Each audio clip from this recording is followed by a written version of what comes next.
خبلی های بخاری، این تنور، این اونجا با نان میپختیم و آشتان آش میکردیم. این شلخان ما میگیم سفره، مهمان های میامدگیم جمع میشتن، بعد که مهمان ها میرفتن بچه ها هم میگه خواه میرفتن چون که هوا بسیار گرم بود.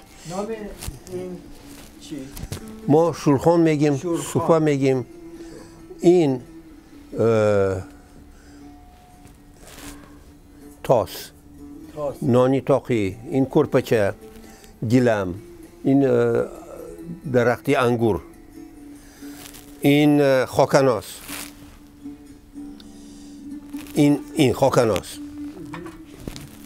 این علاوه خمسایه اگر خانه خنک باشه، خانه خمسایه میرو میگم ممکن باشه با من یک چیکار علاوه. این علاوه گیرک، این کتی علاوه میگیرم بالا میمانم، خانه میبیارم، مادرم میتیم، بعد خانه مایم گرم میشود.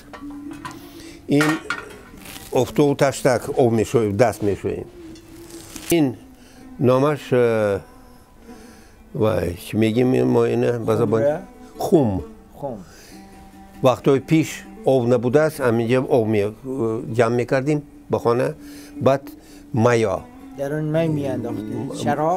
شراب امیزی خانه هر بخاری 5 تا 6 تا 10 تا این من وای شرابی تلفایی نمی نوشیم، شرابی از خود ما خانه با انگور است، خود ما میکنیم. سرکه میانداختید و می.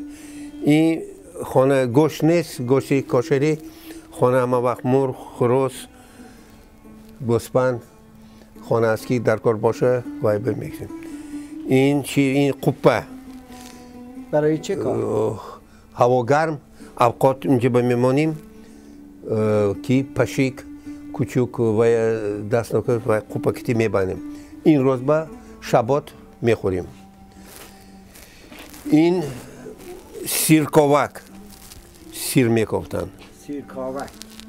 این نامش سموسه بورک. این کدو تراشک، از کدو میگیریم بعد از کدو تراشک. این خانوکیا، چراغای خانوکیا با همین میگرند. روغن، پیلته بعد میگرانیم. این پرک، نامبه وای میکنیم. نامبه نان دیسادی اینجا به این رفیده، نان اینجا بمیانیم بعد تنور بمیزنیم رفیده. این الک آرده وای میبزه. الک بانه دیدار غلیمت میگفتن. یعنی چه الک بانه؟ الک پیش خمسایه میرو میگم خمسایه الک است با شما. این بانه چی؟ این بانه کتی صحبت میکنم خدار شما. You know, you want to talk to her, but you cannot say, hello, I'm here, I want to speak to you. You just say, excuse me, but do you have elak? She says, yes. And she says, hello, how are you? And so you start talking.